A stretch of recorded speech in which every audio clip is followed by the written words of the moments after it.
And when you were ready, I'd kiss you once and lift myself away, sit back on your bed and wait for you there, just so we could lie there, and you could hold me, and I could hold you. And it would be so peaceful, completely peaceful, like the feeling of sleep, but being awake in it together. That would be so wonderful. I know, I would love it too. I can't imagine us saying these things to each other out loud, but even if I can't imagine hearing these words, I can't imagine living them. I don't even picture it. Instead, I'm in it. How I would feel with him here, at peace. It would be so happy, and it makes me sad because it only exists in words. Early on, Isaac let me know that he always finds pauses awkward. If too much time went by without me responding, he'd think I was typing something else in another window, or left the computer, or was IMing 12 other boys besides him, because I'm so in demand. And I had to admit, that I felt the same fears. So now we do this thing whenever we're pausing. We just type, I'm here. I'm here. I'm here. I'm here. Until the next sentence comes.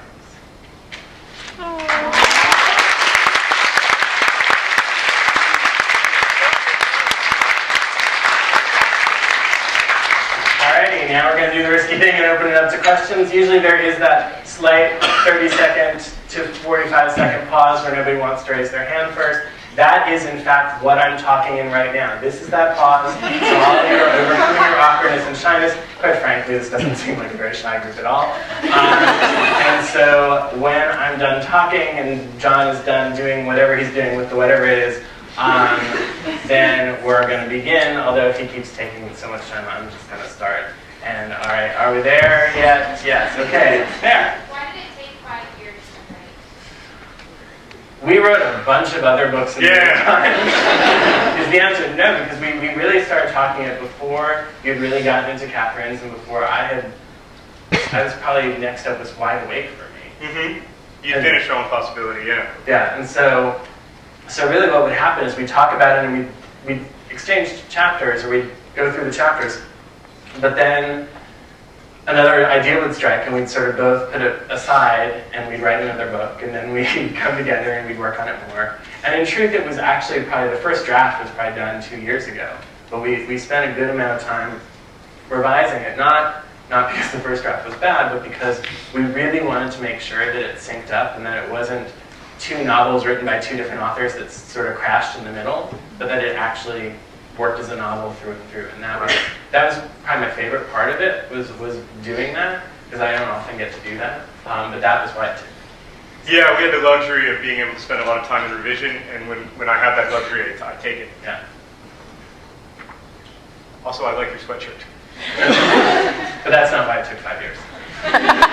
Actually, that is part of the reason, is all the video blogs. That's true. That's true. Yes. What did you think of the movie rendition of Nicholas? Oh, good. That's not for me.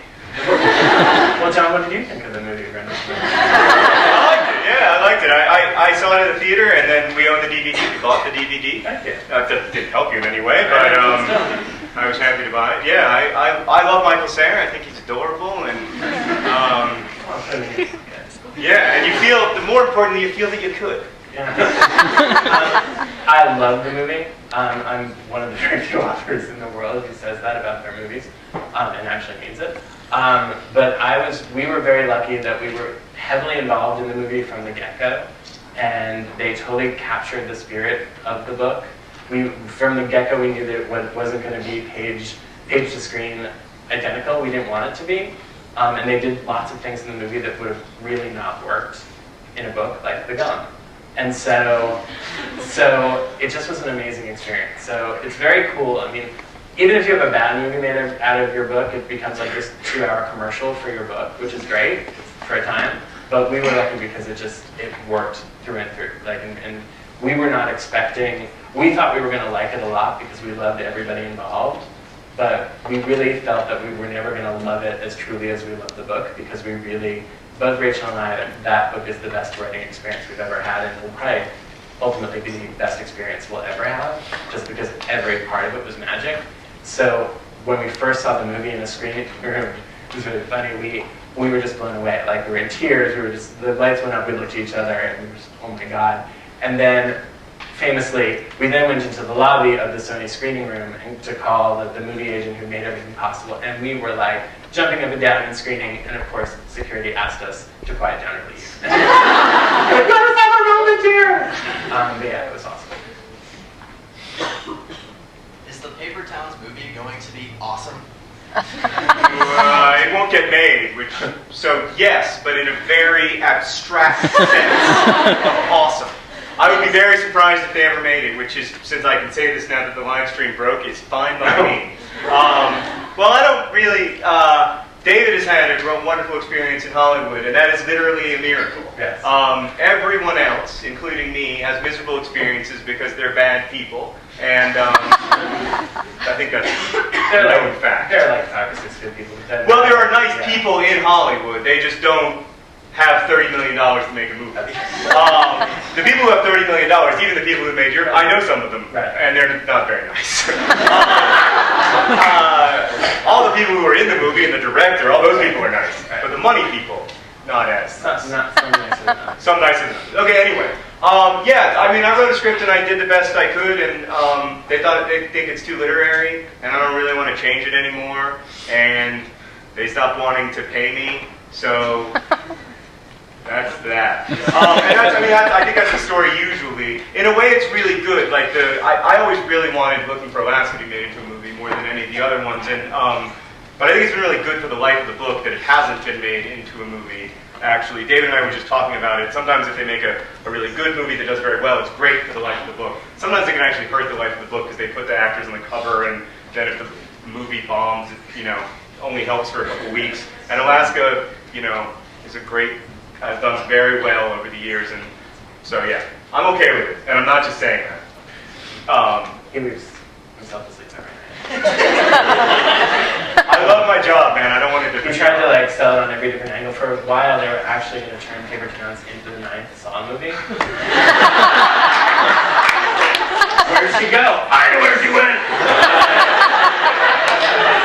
Yeah, but after that, he tried selling out really hard, and they just couldn't find him. I do want to sell out desperately. I know. The opportunity never presents itself. I know. They're going to call and be like, "We want to make Will Grayson into a movie. Is it okay if we turn all the gay characters straight?" You're like, "Yes! Yes! Are you kidding me? Cast Miley Cyrus! That's all!"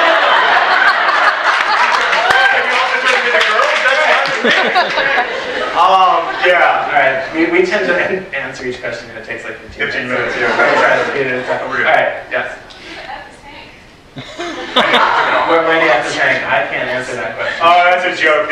You don't even know what that means. You don't thanks your brother. Right, that's where the F usually stands for where the fuck. Yeah, no. It's a joke. It's very complicated. Okay. I literally, to explain it would take the rest of the time we have. I'll just say that Henry's a corn dog.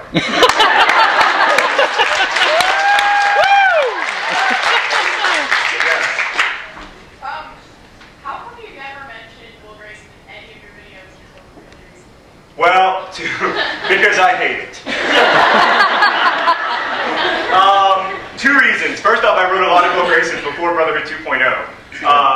So, I generally talk about writing projects while I'm writing them, or at least in a vague way. Like, I've been vaguely talking about the book that I'm working on now, sometimes in live stream shows and stuff. I did make a video about Will Grayson. When we got our deal, I just wasn't allowed to say anything. Right. So it was very they were telling us hard. how much they were paying us. I was like, "John, your camera isn't on right now, is it?" I was like, "Yes, it is."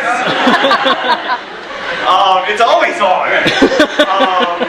So yeah, that's the main reason. And then the secondary reason is the release really creeped up on me because I had the baby, and so Sarah had it. And that was a really big thing. That is a really big distraction. Tiny baby, big distraction.